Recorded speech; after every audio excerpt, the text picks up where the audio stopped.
Assalamualaikum warahmatullahi wabarakatuh.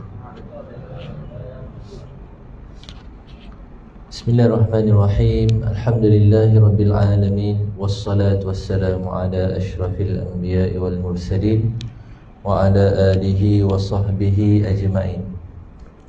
Subhanaka la ilma lana illa ma 'allamtana innaka antal alimul hakim. ولا حول ولا قوة إلا بالله العلي العظيم.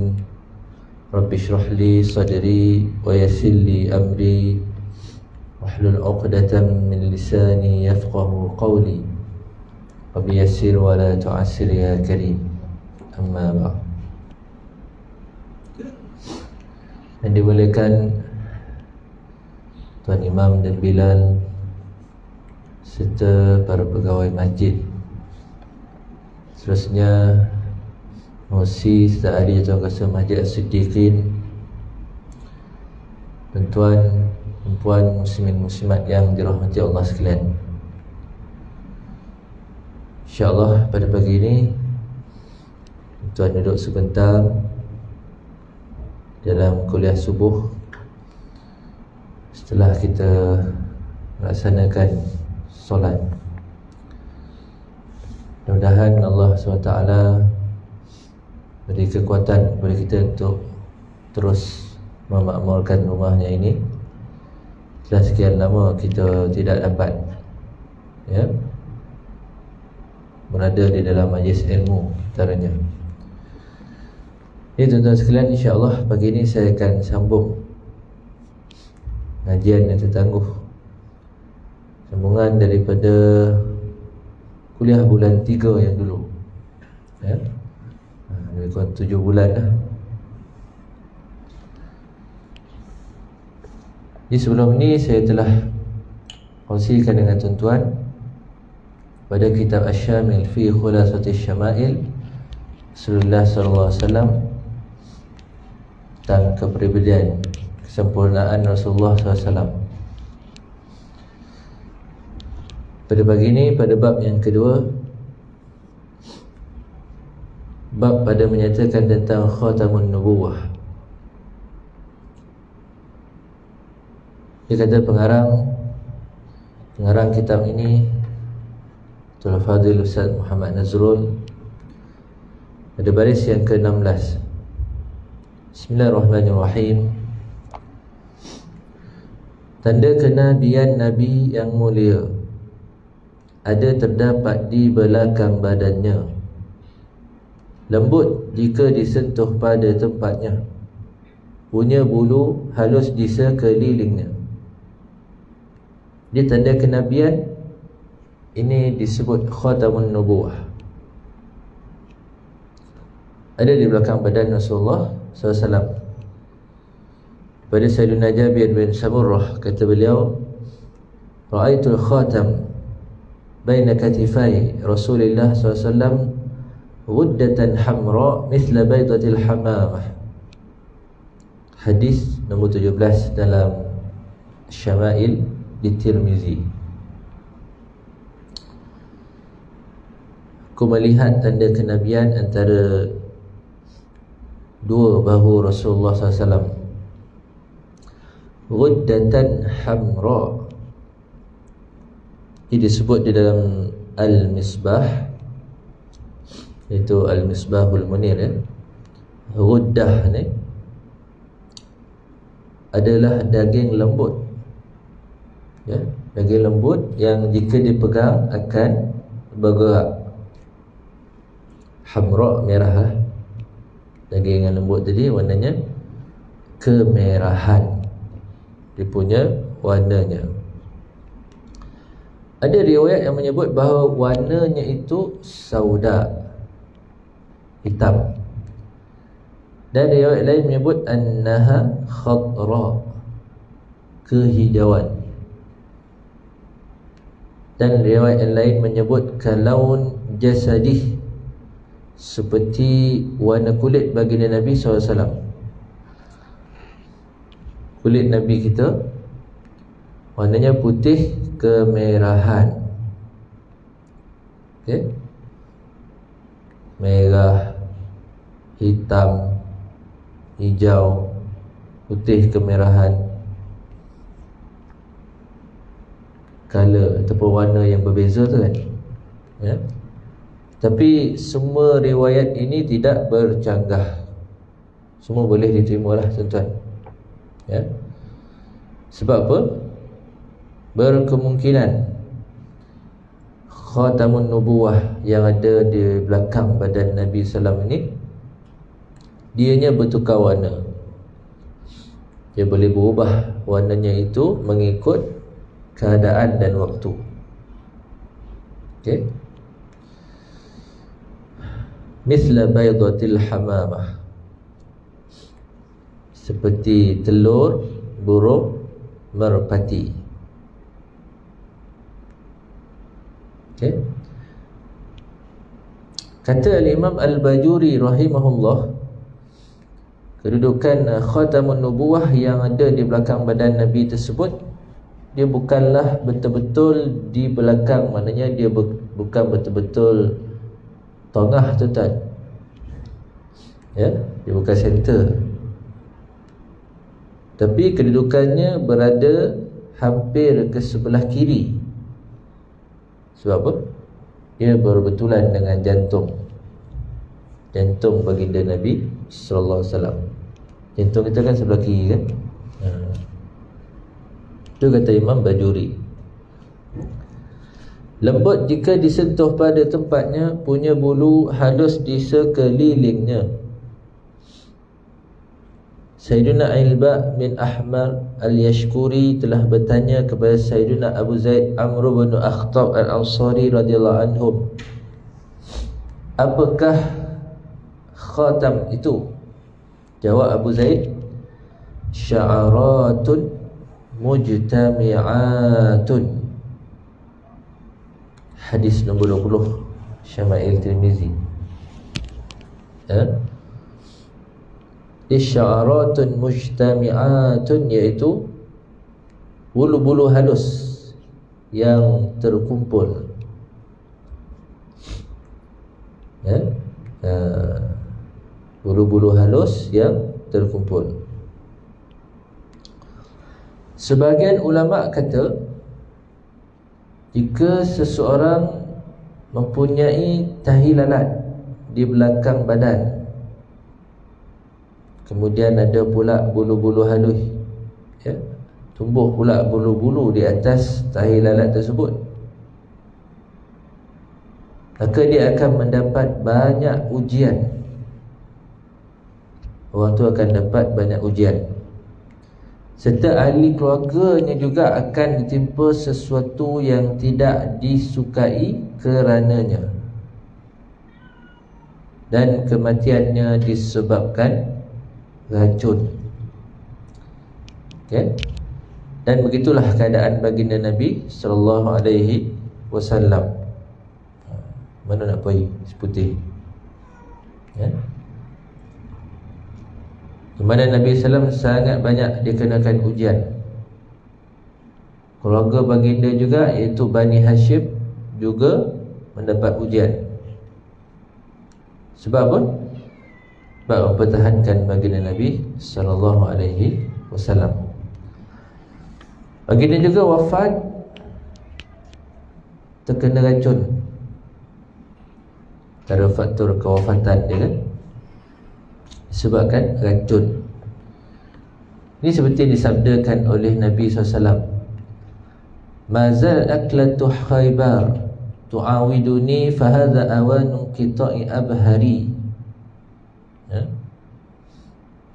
Hanya berterusanlah pun sampai sekarang gigitan pohon kambing yang aku gigit, yang aku makan sewaktu perang Khaybar dulu, sering menyerang aku, sehingga hampir waktu terputus urat jantung dalam peperangan Khaybar. Kan lepas Islam mencapai kemenangan dalam perang tersebut, Nabi SAW dihidangkan dengan apa tu, daging kambing, ya, paha kambing. Di daging itu diletak racun oleh orang Yahudi. Okay. Jadi walaupun Nabi dalam setelah diracun dengan daging kambing tersebut, setelah selesai peperangan Khaybar, tapi dia punya kosan racun tu masih ada lah dalam badan Nabi.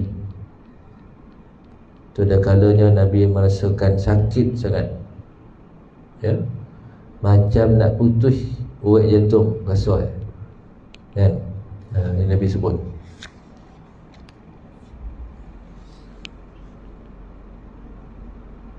Itu orang yang ada tai lalat belakang badan, kemudian tumbuh pula bulu-bulu di atas tahi lalat tersebut. Ini sebagian ulama lah kata, di antara mana kalau orang tu diuji, dia kena sabar lah kan. Okay. Dan dia banyak ujian, bukan dia je tapi ahli keluarga dia pun sama juga, ya, serta mati disebabkan racun. Itu semua atas izin Allah Ta'ala. Kalau Allah Ta'ala izinkan, jadi dah. Kalau Allah Ta'ala tak izinkan, tak ada lah, kan. Okay. Baik.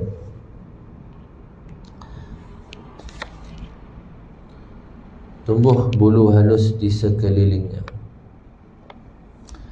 Bentuknya sebesar telur burung puyuh. Ada riwayat terang lagi bersuluh. Kata Sayyidina Sa'id bin Yazid radhiyallahu anhu, fa nazartu ila khatam baina katifayhi fa idza huwa mithlu zirril hajalah. Jadi kata sebesar saiznya macam burung merpati ni, macam burung puyuh. Sama lah tu kan. Telur burung puyuh dengan telur burung merpati, sama lah saiz itu. Okay. Para Nabi juga punya tandanya ada pada tangan kanan mereka. Semua Nabi ada tanda kenabian. Dekat mana? Di tangan kanan. Ini seperti dinakalkan oleh Imam Al-Bajuri daripada Al-Mustadrak karangan Al-Hakim Naisaburi daripada Wahbun, kata beliau, taklah diutuskan seorang Nabi melainkan terdapat padanya tanda kenabian pada tangan kanan, pada tangan kanan mereka, melainkan baginda Nabi kita Muhammad SAW, di mana tanda kenabiannya ada di belakang badannya. Ini merupakan khususiat baginda Nabi SAW. Di perkara ini juga dijazamkan oleh Imam As-Suyuti di dalam khasa'is beliau, Khasa'isul Kubra. Okey. Semua Nabi ada tanda kat tangan kanan. Tapi Nabi kita bukan di tangan kanan, sebaliknya Allah Ta'ala jadikan di belakang badan. Mungkin ada persoalan yang bertanyakan tentang khatamun nubuwah ni, adakah tanda itu dilahirkan bersama-sama dengan Nabi sallallahu alaihi wasallam, ya, atau adakah ianya wujud setelah Nabi dilahirkan, atau diletakkan ketika peristiwa pembelahan dada Nabi satu kanak-kanak, ataupun ketika Nabi diutuskan, ya, officially menjadi utusan sewaktu mendapat wahyu daripada Allah Ta'ala melalui Jibril alaihissalam. Itu umur dia 40 kan. Ini 4 kemungkinan ni. Adakah tanda kenabian yang ada dekat belakang badan ni dia wujud? Yang pertama, ketika dia lahir je tahu dah. Kalau waktu dia lahir dah ada bidan yang menyambut dia ni, tahulah tanda tu ada kat belakang badan dia kan. Ataupun bukan waktu dilahirkan tu, tetapi lahir dulu, waktu lahir tu belum ada lahir, kemudian tu pun ada. Tapi kemungkinan yang ketiga, sewaktu peristiwa pembelahan dada tu, dua malaikat datang, dibaringkan Nabi di bawah dada Itu kemungkinan ketiga. Keempat, ataupun ketika Nabi diutuskan, untuk mendapat wahyu daripada Allah Ta'ala. Okey. Kata Imam Ibn Hajar, pandangan yang paling kuat adalah yang nombor 3. Bila? Ketika baginda dibelah dadanya, satu zaman kanak-kanak tu kan. Ini pendapat yang paling kuat. Dan ini juga dijazamkan oleh Imam Al-Qadi Iyad rahimahullah. Nabi kita zahir kenabiannya, tak perlu tanda pada tangannya. Baginda Nabi SAW ni dia tidak memerlukan tanda pada tangan kanan seperti mana para Nabi yang lain. Okay. Al-Allamah Al-Syekh Al-Doktor Al-Jarrah Yusri Rushdi Said Jabir Al-Hasani Hafizahullah, hikmah diletakkan tanda kenabian pada para Nabi. Tanda tu ada kat tangan kanan mereka sebagai apa? Sebagai tanda kepada orang yang melihatnya, ataupun binatang buas yang melihat tanda tersebut, tahulah mereka bahawa tanda pemilik ini adalah Nabi Allah. Oleh sebab itu diharamkan bagi mereka untuk menyakiti pemilik tanda tersebut. Nampak tanda tu, tahulah ini Nabi ni, kan? Taklah dia jadi apa-apa kan, kecuali Bani Israel kan, Yahudi ke Bani Israel, yang kira apa Nabi tak Nabi. Sebahagian dia bunuh itu tuan. Parah. Israel ni memang dahsyat. Sebahagian didustakan, dia kata Nabi itu pula yang bohong. Sebahagian lagi habis dia bunuh. Okay. Ini berbezalah dengan Nabi kita. Beza pula dengan Nabi kita, yang mana kenabian baginda SAW jelas, zahir, sehingga tak perlu diletakkan tanda di tangan. Mana kalau tanda kenabian Nabi Muhammad SAW ni tak nampak, tak ada tanda yang khusus tangan kanan ke kiri ke, tak ada tanda tu pun dah cukup dah. Orang tengok je tahu ni Nabi. Akhlak dia kan, dengan cara dia. Okay. Sebab tu Allah Ta'ala letak di bahagian belakang badan. Tak kat belakang tak nampak, tak sempur lah nampak kan. Dalam baju kan. Baik. Itu bab yang kedua. Bab yang ketiga, bab pada menyatakan tentang rambut baginda Nabi SAW dan yang berkait dengannya. Rambut Nabi yang mulia ada 3. Ambil faham, jangan lalai, jangan leka. Rambut Nabi kita ada 3. 3 apa? 3 jenis. Ada 3 jenis. Yang pertama, sebutannya wafrah jua. Ini rambut sampai cuping telinganya. Ini baginda ni juga seorang yang berfashion orang. Dia ada style dia kan. Okay. Jadi fashion yang pertama dalam bab rambut ni, istilah dia wafrah. Waw, fa, ra, ta bulat, ta marbutah kan. Wafrah. Jadi wafrah ni rambut Nabi sampai cuping telinga. Kalau ditarik rambut tu kan, tarik sampai cuping telinga dia. Baik. Kemudian yang kedua, sampai pada pertengahan tengkuknya disebut limmah. Dilupa jangan. Fashion yang kedua limmah, lam, mim, ta marbutah juga. Ni rambut dia sampai pertengahan tengkuk. Macam kita lah kan. Standard lah. Selalu rambut kan sampai tengah-tengah tengkuk. Jummah pula yang terakhir sebutannya, yang mencacah bahu baginda yang mulia. Dan yang ketiga ni jummah, jim, mim, ta marbutah, ya. Wafrah, limah, jummah. Di rambut yang jenis yang ketiga ni kan, dia sampai mencecah bahu Rasulullah sallallahu alaihi wasallam, panjang dia tu kan. Inilah 3 jenis. Dan baginda pun dia fashion, orangnya yang berfashion. Ikal mayang rambut Nabi yang sempurna, tidak lurus, tidak kerinting bentuknya. Berdasarkan riwayat Sayyidina Ali bin Abi Talib radhiyallahu anhu wa alaihi salam, wa lam yakun bil ja'dil qatit wala bis sabt, kana ja'dan rajilan. Hadis nombor 7. Rambut Nabi SAW ini tidaklah kerinting ataupun bukan dan lurus, tapi dia ja'dan rajilan. Ja'dan rajilan, ikal mayam. Kalau rambut kerinting ni macam mana Nabi Musa alaihissalam, kerinting.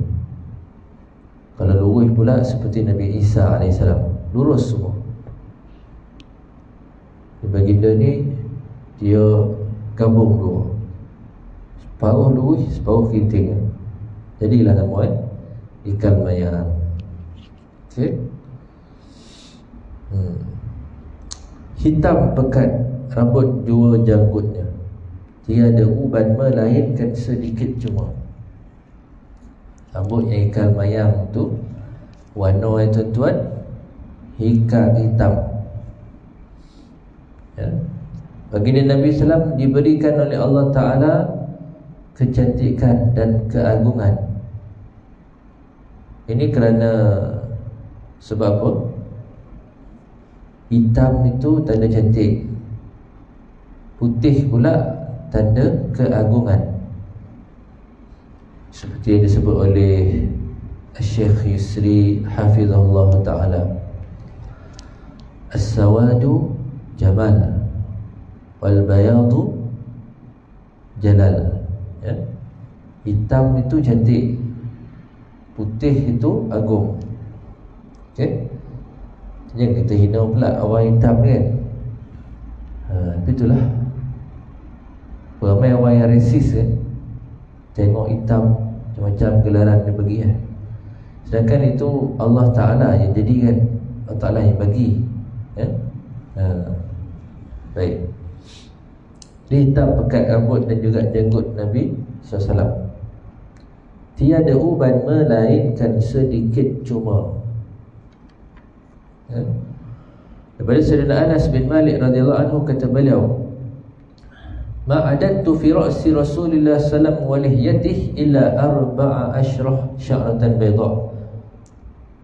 Hadis disebut dalam oleh Sayyidina Anas bin Malik ni, dia kira berapa helai uban yang ada dekat Nabi SAW, rambut dan juga janggut kan. 14 helai. 14 helai. Ialah hadis yang lain pula diriwayatkan oleh Sayyidina Abdullah bin Umar radhiyallahu anhuma, yang menyebutkan bahawa uban di kepala dan di janggut Nabi lebih kurang 20 helai. Ataupun yang lain menyebut 17 helai, ya. Kenapa ada perbezaan 4 boleh, 7 boleh, 20, ya? Jadi beza tu mungkin berlaku berdasarkan bila, kalau waktu dilihat janggut, ada dilihat uban yang ada pada Nabi SAW. Okay?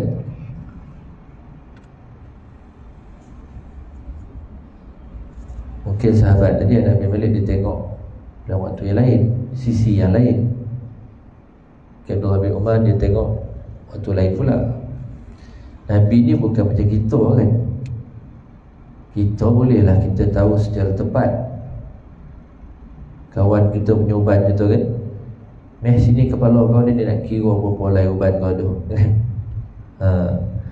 Nabi ni makhluk yang paling mulia, tak boleh kita main ambil kepala tu. Tak boleh tau.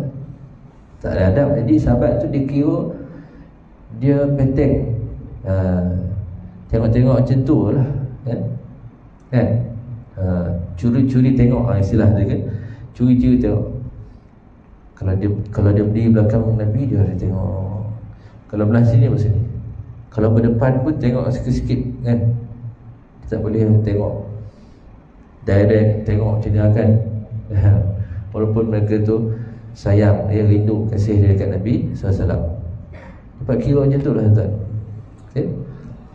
Namun jumlah bilangan itu perbezaan dia tak jauh, ataupun disebut jumlah yang hampir.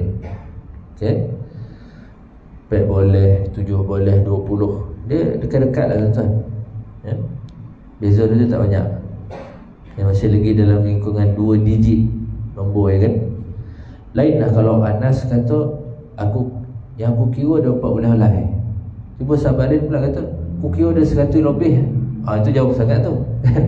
Kalau 100 dengan balik tu jauh sangat. Ya? Dua jam lain waktu ni. 1:45 tengah hari, 1:40. Mana satu tak pakai. Lama Covid tu. Habis bateri kan. Orang tukar tuan. Cek bateri kan. Okay. Baik. Dan berbeza pandangan para ulama, inai adakah digunakan baginda? Ulama beza pandangan. Adakah Nabi kita ni dia memakai inai ataupun tidak? Dia rambut, dia janggut dia kan. Yang terkuat, kata guru yang mulia, tiada berinai baginda yang tercinta. Okay? Baik. Jadi kalau ikut pandangan yang paling kuat, ya, pandangan yang paling kuat ni berdasarkan dari riwayat Imam Bukhari radhiyallahu anhu dalam sahihnya. Yang sahih itu menyebut Nabi tak pakai inai. Ya. Dan riwayat lain dari Imam Tirmizi juga sebut beliau, ya. Bila sebut tentang perkara ni pada hadis pertama dalam bab tersebut lah. Okay? Dan riwayat lain sebut Nabi pakai inai. Okay? Jadi kalau ikut Al-Alamah Syekh Dr. Jarrah Yusri Rushdi Said Jabir Hafizahullah, ya, beliau mengatakan bahawa kalau ikut riwayat Imam Bukhari, Nabi tak pakai inai. Okay. Dua-dua boleh diterima. Tak pakai inai sebab apa? Sebab dah rambut dia memang hitam, janggut dia pun hitam, kecuali beberapa helai, lebih kurang 20 helai uban yang warna putih. Dia tak perlulah kepada inai. Kalau pakai pun boleh diterima juga. Nabi pakai itu untuk menunjukkan keharusan, maknanya boleh untuk kita memakai inai. Okay? Yang menginaikan rambutnya yang mulia para sahabat baginda yang setia, seperti Sayyidina Anas bin Malik radhiyallahu anhu. Ataupun mungkin sahabat dia tengok rambut Nabi ni berinai disebabkan apa? Sahabat yang memakaikannya. Itu bila tuan-tuan, ya, kata Hamad, Abdullah bin Muhammad bin Aqil telah mengkhabarkan kepada kami bahawa beliau telah melihat rambut baginda Nabi SAW berada pada Sayyidina Anas bin Malik dalam keadaan diinaikan. Sahabat tengok rambut Nabi ni dalam keadaan diinaikan. Hadis nombor 28. Kata Imam Al-Bajuri rahimahullah, kemungkinan, ya, mungkin yang menginaikan rambut tersebut adalah Sayyidina Anas, khadam Nabi ni kan.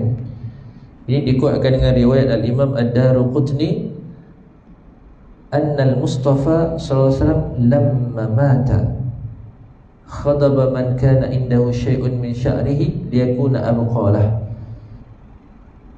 Dan Nabi SAW ketika baginda SAW wafat tu kan, ya,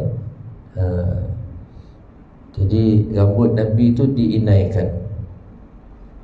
Dia kata Anas bin Malik yang menginaikan rambut Nabi sewaktu dimandikan, ya, jenazah ni kan.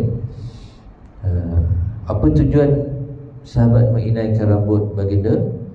Liyakuna abqalah, untuk mengekalkan rambut tersebut. Di rambut baginda Rasulullah ni dia ajaib, tuan-tuan, ya. Kerana apa?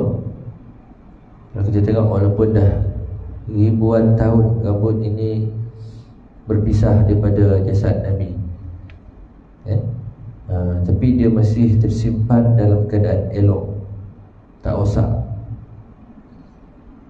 Ikut kajian manusia buat, rambut kita ni biasa dia akan bertahan berapa tahun?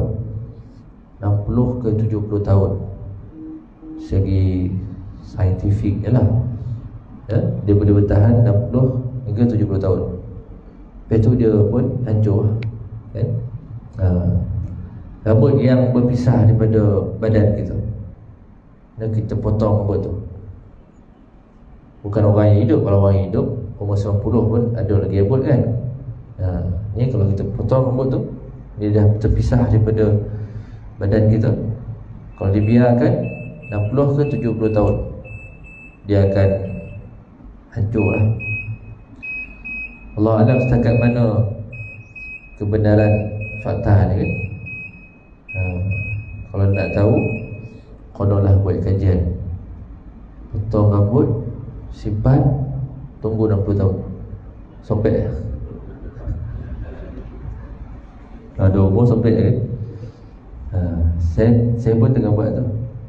Rambut anak nombor 2 saya, kan, 5 tahun lepas pihak kekah cukup jambul, kan.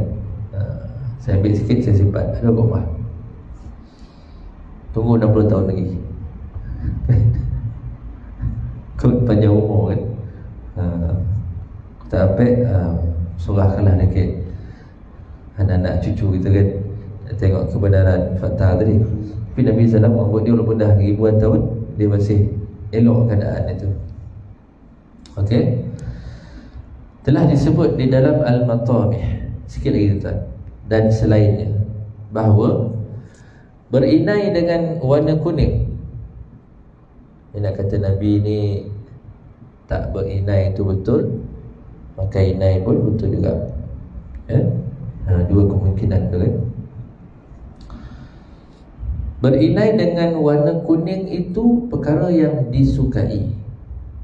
Ini kerana Allah Ta'ala menunjukkan kepada pujian terhadap warna kuning. Seperti dalam firman-Nya dalam surah Baqarah ayat 69, A'udzubillahi minasyaitonirrajim, innaha baqaratun safra'u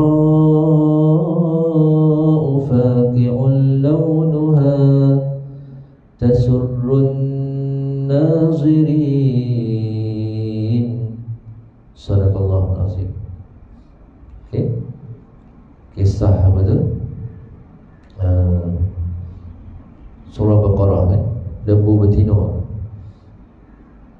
asal Bani Israel, kan, ya.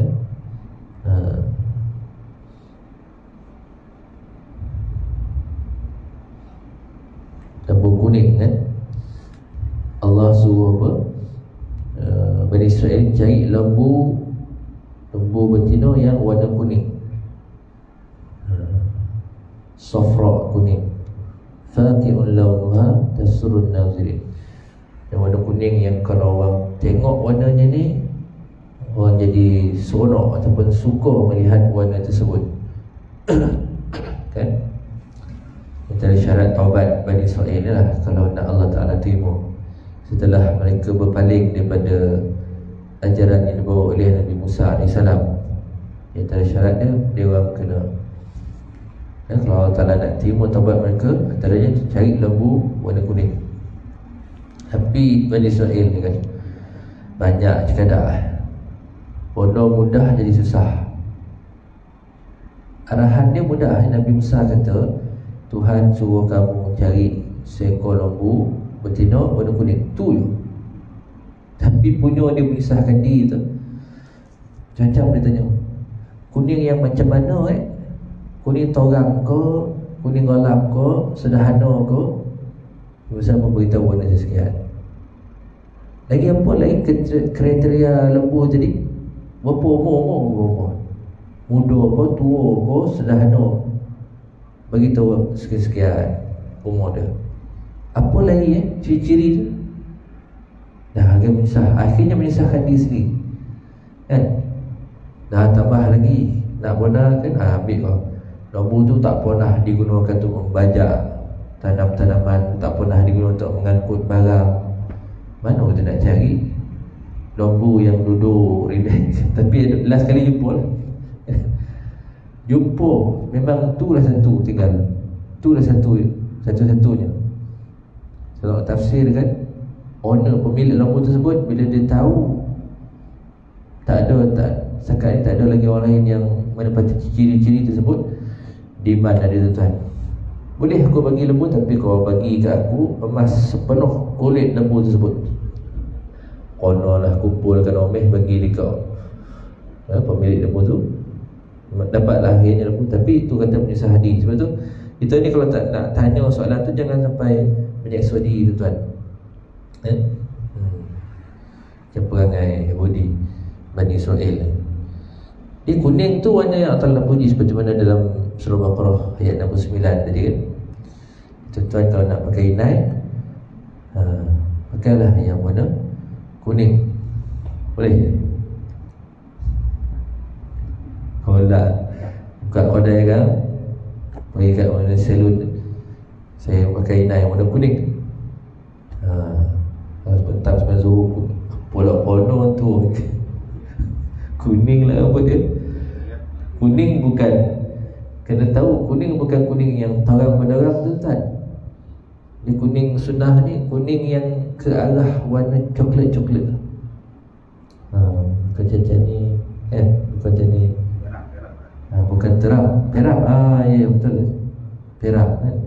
Macam tu kan. Ni kan bukan warna kuning terang. Dia kata buat terbian ni. Kenapa kalau imam yang buat Pokoknya ni imam masjid sedikit ni dah viral pak, imam berambut kuning. Comel orang penuh masjid. Apa ramai sembahyang, tengok imam berambut kuning tu tak?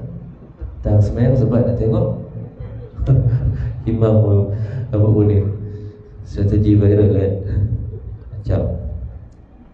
Dan dinaqalkan daripada Sayyidina Ibnu Abbas radhiyallahu taala anhuma bahawa beliau menyebut, siapa yang memakai capal yang berwarna kuning ketika nak menunaikan sesuatu hajat, maka ianya akan diperkenankan. Sebab apa? Hajat Bani Israel tersebut diperkenankan oleh Allah Ta'ala dengan menggunakan kulit yang berwarna kuning tersebut. Kalau ada apa hajat, katalah budak nak pergi interview kan, interview kojo contohnya kan, pakai capal yang berwarna kuning untuk menunaikan hajat. Kalau tuan-tuan tengok tinggalan capal, tinggalan Nabi SAW, warna dia macam tu kan. Kuning arah ke coklat, perak tadi kan. Dia pakai warna kuning, pergi interview, balik rumah dapat result, fail, anda tidak berjaya. Apa ni bah, kau bah pakai warna ni, nanti hajat ditunaikan apa, gagal ni. Macam mana tu? Ya? Itu asbab dia tuan. Bukanlah sebab kau tengok dia pakai warna ni confirm dan dulu tak semestinya. Itu izin Allah Ta'ala. Itu asbab je lah. Ya? Sayyidina Ali karamallahu wajhahu alaihi salam juga sangat suka pakai capal yang warna kuning.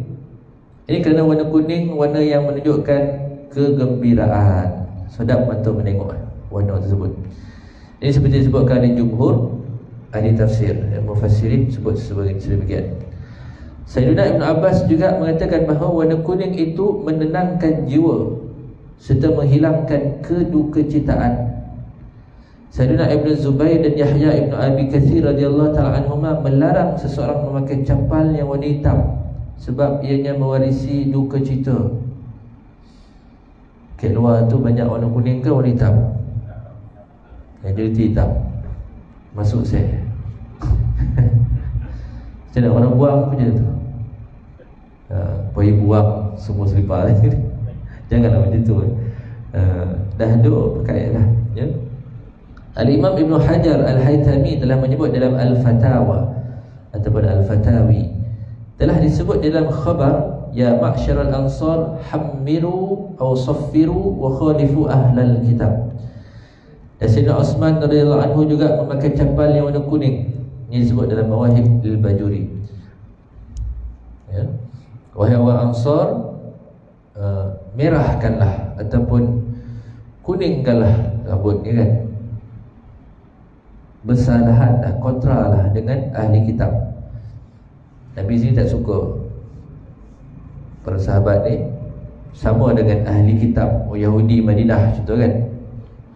Yahudi Madinah, ya, ahli kitab tanah Islam ni kan. Kita jangan kita ikut cara kaum tu kan. Sekarang ni contoh kalau di barat nampangnya hip hop tu kan, rambut semua tu, itu yang budak kita ikut tu. Janganlah kita menyerupai kaum tersebut kan. Ikut, kita mesti ada identiti kita kan, cara kita. Kita kalau nak rambut tadi ni, kau ikut fashion Nabi, wafrah limah jummah kan, barulah dia kan. Zaman sekarang kita banyak ikut budaya luar ni kan. Kena ubah. Zaman sekarang ni ahli kitab pun dia ikut, ya. Ahli kitab pun nak ikut orang Islam punya fashion. Okay. Baik. Jadi itu dah warna tadi kan. Namun begitu, pakailah apa benda, apa warna nak pakai, pakailah tuan-tuan kan. Hitam ke, kuning ke, berwarna yang dari segi keutamaan warna tu kan, macam Nabi SAW kan, kalau warna terbaik of course putih lah. Temannya nak beribadat kan, putih lepas tu hijau. Hijau ni pakaian warna ahli syurga kan. Dan merah, dia pernah pakai warna merah. Walaupun merah tu merah terang, dia bukanlah makruh, dia harus, dia boleh. Dia pula orang boleh jumpa tengok pakai baju merah, wih, merah, torak merah ni, kau tahu tak makruh? Mana-mana lah makruh kan. Ya, Imam Syafi'i pun tak kata makruh, dia pula kan. Hitam pun lebih benar pakai tu dalam peperangan kan. Pakailah apa warna. Ada orang jenis nak semua seragam. Kalau kereta dia merah, kopiah dia merah, jubah dia merah, kasut dia merah, ada macam tu kan. Kan? Kalau hitam, semua hitam, mata bawah hitam. Ada orang oren semua. Apa oren semua ni? Biar oren, face mask oren, selipar oren, pan. Betul kan? Ada macam tu. Dia sebab dan parti PAS jadi semua hijau. Dan BN semua merah apa, biru pekat. Dan PKR ada kan. Parti tu lain cerita lah, terpulang lah dia nak sokong parti apa, parti katak sebelum dapat kotak kan. Ini kan banyak melompet parti. Tapi bila masuk bab kebaikan, surah Allah ni tinggalkan semua tu. Tapi jangan disebabkan warna ni bergaduh lah, ada kan. Sebabkan warna boleh bergaduh. Tak pilih, kita nak beli kapet baru, so cadangkan hijau, tak boleh, pas ni. So cadangkan warna oren, ni kau pan kan. Disebabkan warna boleh bergaduh. Sebab tu bila putih senang, saya cadangkan putih, tak ada siapa bangkang. Putih kapet kan, oh habislah. Kau jap lomat betul. Kapet warna putih, sejadah boleh tahan lagi kan. Kapet putih memang cari pasal saja kan. Ya. Baik, pakailah apa benda pun, yang penting tidak bukan perkara yang diharamkan dalam agama kita tuan-tuan kan. Baik, sekadar itu dahulu. Rasulullah tu mungkin tuan-tuan akan bila belajar kan, ada hadis yang Nabi sebut, Nabi suruh seorang sahabat ni dia buang baju dia. Baju tu warna kuning. Kenapa pula buang, sedangkan kuning ni baju yang bagus, warna yang bagus. Baju tersebut Nabi suruh sahabat tadi buang bukan disebabkan warna tu, tapi disebabkan baju ni dah dicorok dengan za'faran. Dah dicorok dengan za'faran, jadi bau dia tu mengeluarkan satu bau yang cukup menyesatkan napis. Bila kita imagine kalau kita rendam baju dengan Nilo tuan-tuan, tu tak koreng buat pergi masjid, apa jadi? Apa bau ni kan? Dia mengganggu, ya, mengganggu orang lain. Itu Nabi suruh buang, bukan sebabkan warna, sebabkan bau tadi. Okey. Kuning pula jangan pakai kuning terang, ya. Jibril alaihissalam pun diturun dalam peperangan Badar pakai suban yang berwarna kuning. Okey. Wallahu ta'ala alam. Sekali itu dahulu temuan kita pada pagi ini. Mudah-mudahan ada manfaatnya lebih-lebih lagi di bulan yang mulia ini, bulan tahun kelahiran dengan Nabi SAW. Akhirnya kita tangguhkan dengan kafaratul majlis suratul Asr. Subhanakallahumma bihamdika asyhadu an la ilaha illa anta wal 'asr innal insana illa alladhina amanu tawassaw bil haqqi wa tawassaw bis sabr. A'udzu billahi minasyaitonir rajim. Bismillahirrahmanirrahim. Alhamdulillahi rabbil alamin wassalatu wassalamu ala asyrafil anbiya'i wal mursalin wa ala alihi washabbihi ajma'in. Ya Allah ya Rahman ya Rahim, pada pagi ini ya Allah kami berkumpul di rumah-Mu melaksanakan tanggungjawab kami sebagai hamba terhadap-Mu ya Allah. Maka Engkau masukkanlah kami di kalangan orang-orang yang ikhlas dalam melakukan perkara ketaatan, perkara kebaikan. Jadikanlah kami orang-orang yang soleh dan solehah, dan begitu juga dengan zuriat keturunan kami ya Allah. Peliharalah iman dan akidah kami sehingga hari kiamat nanti. Sangat banyak nikmat yang telah Kau kurniakan kepada kami di dunia ini. Nikmat makan, minum, tidur, makan, pakaian, tempat tinggal, harta benda, ahli keluarga, kawan-kawan, guru-guru, masa, kesihatan. Sangat banyak nikmat yang tidak mampu untuk kami hitungnya ya Allah. Tetapi kami ini hamba-Mu yang lalai.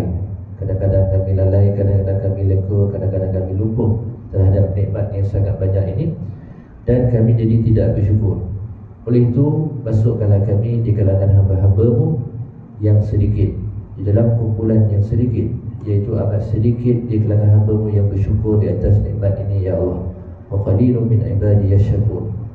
Kekalkanlah nikmat tersebut, tambahkanlah lagi nikmat-nikmat tersebut kepada kami, agar kami menjadi hamba yang lebih bersyukur di atas nikmat Engkau ya Allah. Ya Rahman ya Rahim, Engkau berilah kesihatan yang baik buat kami yang berterusan, supaya dengan kesihatan itu bolehlah kami memperbanyakkan amal ibadah kami, sementara mata kami masih belum kami pejam, sebelum Engkau memanggil kami pulang menuju kepada-Mu ya Allah, sebagai bekalan untuk akhirat kami nanti. Fasihkanlah lidah kami untuk membaca Al-Quran, lapangkanlah dada kami dengan Al-Quran. Jadikanlah Al-Quran sebagai panduan petunjuk dalam kehidupan kami ini ya Allah. Ya Allah, Engkau kumpulkanlah kami semua di dalam syurga-Mu nanti. Temukanlah kami dengan baginda Nabi SAW yang kami rindui, kami cintai, kami kasihi ya Allah. Tambahkanlah kecintaan kami kepada baginda Nabi SAW sempurna dengan bulan yang mulia ini ya Rahman ya Rahim. Jauhkanlah kami daripada sebarang musibah, lindungilah kami daripada kejahatan makhluk di dunia ini, sama ada kejahatan itu datangnya daripada manusia, jin maupun syaitan. Ya Allah, Kau berkatilah para ahli jemaah sini yang memakmurkan rumah-Mu ikhlas kerana-Mu ya Allah. Makmurkanlah para pengurus takbir di rumah-Mu ini, kurniakanlah kepada mereka sebaik-baik ganjaran nanti. Ya Rahman ya Rahim, luaskanlah rezeki kami dengan rezeki yang halal yang Engkau berkati. Sallallahu alaihi wasallam wa ala alihi washabihi ajma'in. Subhana rabbika rabbil izzati amma yasifun. Wassalamun alal mursalin walhamdulillahi alamin. Wallahu minna wa minkum. Innahu taqabbal ya karim. Amin ya rabbal alamin. Yang baik Allah Ta'ala, yang kurang masih yang mohon maaf. InsyaAllah kita jumpa lagi dalam kuliah yang lain. InsyaAllah. Assalamualaikum warahmatullahi wabarakatuh.